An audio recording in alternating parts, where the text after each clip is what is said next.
మనం అధికారం మొదలుపెట్టేసరికి 2,71,000, మనం అధికారం దిగిపోయేసరికి 5,18,000 కోట్ల రూపాయలు అప్పులు. అంటే రాష్ట్రం మొత్తానికి ఈరోజు జూన్ 2024లో ఎంత అప్పులు ఉన్నాయి రాష్ట్రానికి? అప్పులు అంటే 5,18,000 కోట్ల రూపాయలు అప్పులు ఉన్నాయి. ఈ అప్పుకు స్టేట్ గవర్నమెంట్ గ్యారంటీడ్ డెట్ కూడా కలుపుకుందాం. అబ్బా, లిబరల్గా పోదాం, ఇంకా మనం చాలా లిబరల్గా ఆలోచన చేద్దాం, లిబరల్గా పోదాం. స్టేట్ గవర్నమెంట్ గ్యారంటీడ్ డెట్ కూడా కలిపేసుకుందాం.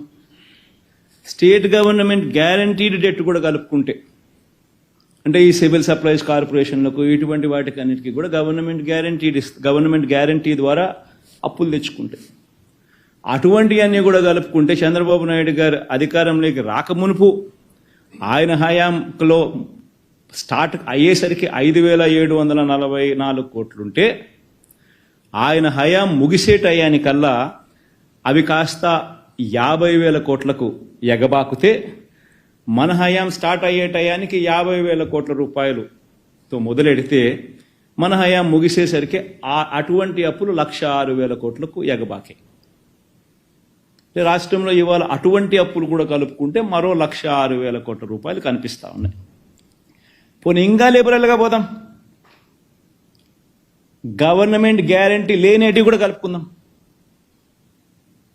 గవర్నమెంట్ పరంగా పవర్ జనరేటర్స్ లాంటి వాళ్లకు పేయబుల్స్ కూడా లెక్కేసుకుందాం. అవి కూడా లెక్కేసుకుంటే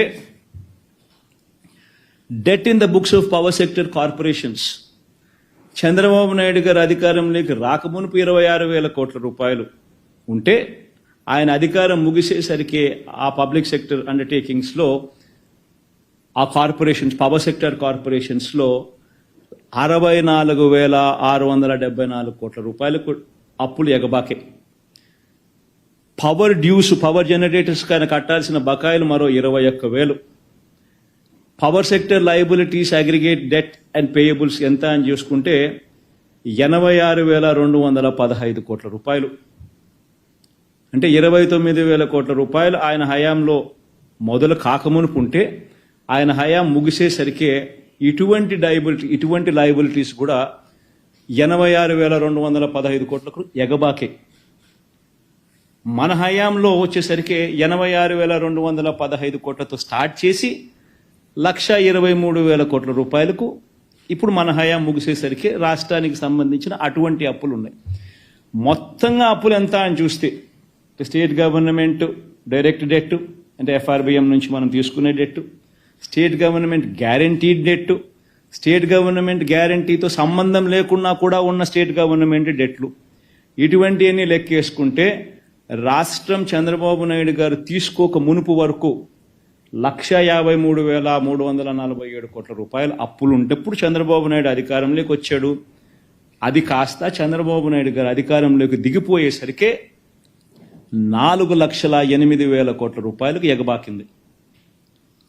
మనం అధికారంలోకి వచ్చేసరికి 4,08,000 కోట్ల రూపాయల అప్పులుతో మనం మొదలెడితే, మనం అధికారంలోకి దిగిపోయే నాటికి 7,48,000 కోట్ల రూపాయల అప్పులు. Compounded annual growth rate Chandrababu Naidu గారి 5 ఏళ్ళు, మన వైఎస్ఆర్సీపీ పార్టీకి సంబంధించిన 5 ఏళ్ళు, ఎవరి హయాంలో అప్పులు ఎవరు ఎంత ఎక్కువ చేశారు అని చెప్పి ఒకసారి చూస్తే, చంద్రబాబు నాయుడు గారి హయాంలో 1,53,347 కోట్ల రూపాయలతో ఆయన మొదలెట్టినది ఆయన పాలన. 4,08,000 కోట్ల రూపాయల దాకా ఆయన అప్పులు చేసిన పరిస్థితులు చూస్తే ఏకంగా 21.63%, 21.63% compounded annual growth rate of all liabilities. మన హయాంలో 4,08,170 కోట్ల రూపాయలతో మొదలెడితే 7,48,000 కోట్ల రూపాయలకు ఇప్పుడు ఉన్న పరిస్థితులను లెక్కేసుకుంటే compounded annual growth rate of liabilities ఎంత అంటే 12.90% మాత్రమే. అంటే 21% అప్పు చేసినోడు గొప్పోడా? రాష్ట్రాన్ని దాన్ని ఏమన్నాడు ఆయన, ఏం పదం వాడినాడు ఆయన? రాష్ట్రాన్ని ఆర్థిక ధ్వంసం. 21.63% compounded annual growth rate of debt చేసినవాడు ఆర్థిక ధ్వంసం చేసినవాడా? మనము కేవలం 12.9%, అన్నీ కలిపినా కూడా, అన్ని రకాల డెట్స్ కలిపిన మనం ఆర్థికంగా ధ్వంసం చేసిన వాళ్ళమా? అందరూ కూడా ఈ పాయింట్ గమనించాల్సిన అవసరం ఉంది. మరి ఎక్కడ 14 లక్షల కోట్లను అబద్ధాలు చెప్పడం ధర్మమేనా?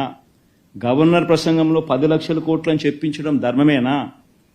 ఉన్నవి అన్ని రకాల అప్పులు కూడా లెక్కేసుకున్నా కూడా, including payables to power generators, అటువంటివి కూడా కలుపుకున్నా కూడా కేవలం 7,48,000 మాత్రమే ఉండడం వాస్తవమైతే ఈ మాదిరిగా తప్పుడు లెక్కలు చెప్పడం ధర్మమేనా? ఇన్ఫ్యాక్ట్ రాష్ట్రానికి సంబంధించిన ఆర్థిక వ్యవహారాలకు సంబంధించిన విషయాల మీద కేంద్ర ప్రభుత్వం రిలీజ్ చేసిన ఎకనామిక్ సర్వే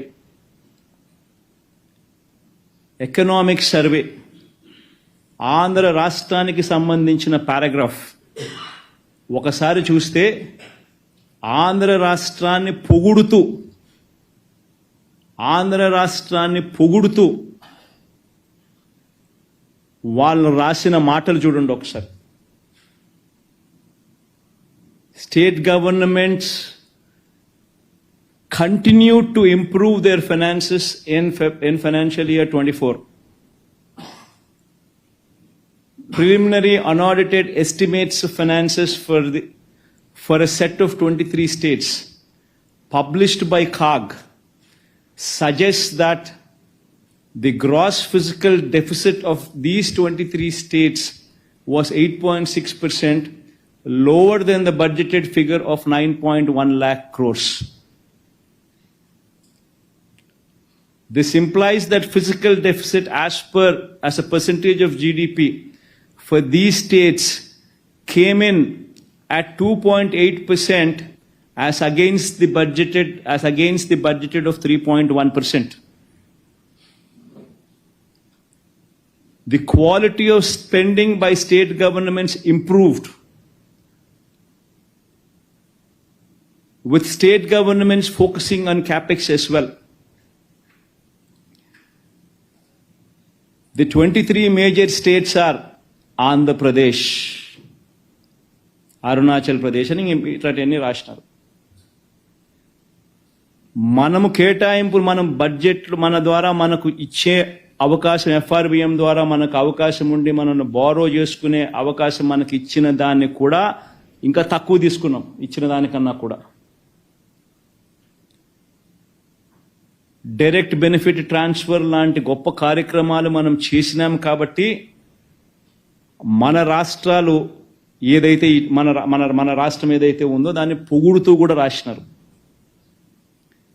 క్వాలిటీ గురించి కూడా, quality of spending by state governments improved అని కూడా కితాబ్ ఇచ్చినారు. ఒకసారి రాష్ట్రానికి సంబంధించిన మార్చ్ 2024 దాకా ఇది this is data from RBI, అంతే కదా కృష్ణ?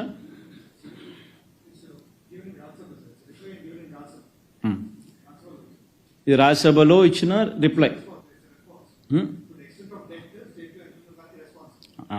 రాజ్యసభలో ఇచ్చిన రెస్పాన్స్కి రెస్పాన్స్ ఇది.